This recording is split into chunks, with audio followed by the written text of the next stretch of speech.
నటరాజస్వామి రూపానికి కారణం సృష్టి, స్థితి, లయ, తిరోభారం ఈ 5 కూడా ఆ పరమేశ్వరుని ద్వారా ఆవిర్భావం చెందాయి.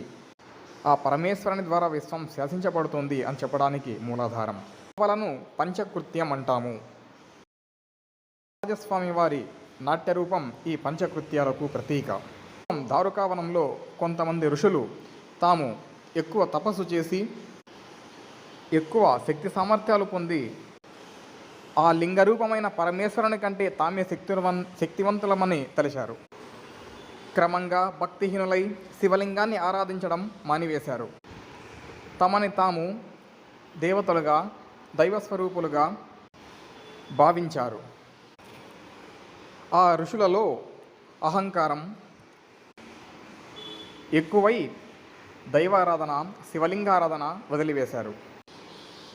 శివుడు వారికి జ్ఞాన మార్గం తెలుపుటకు రాగా పరమేశ్వరుడు వారికి జ్ఞానబోధ చేయదలచి వారు శివలింగారాధన వదిలిన కారణంగా అనేక కష్టములు వారు అనుభవించవలసి వచ్చింది. ఆ చేత వారు తమకున్న అహంకారాన్ని, అజ్ఞానాన్ని, ఆపస్మారక స్థితిని తెలియజేసుకొని,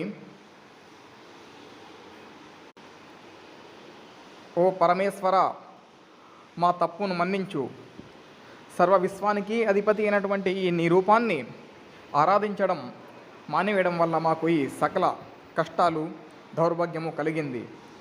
మాకు సకల ఆనందాలను, సంతోషాలని, మోక్షాన్ని అనుగ్రహించు ఓ పరమేశ్వర అని చెప్పి ఆ శివలింగ రూపాన్ని ఆరాధించారు ఆ ఋషులు భక్తితో.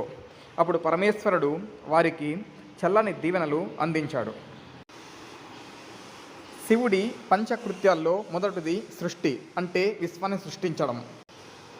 రెండవది స్థితి, ఆ సృష్టిని కాపాడుకుంటూ ముందుకు నడపడం. మూడవది లయ, అంటే సృష్టించిన సృష్టిని మరియు తనలో లయం చేసుకోవడం, కలుపుకోవడం. నాలుగవది తిరోభారం, అంటే జీవులను ఈ మాయందు బంధించడం.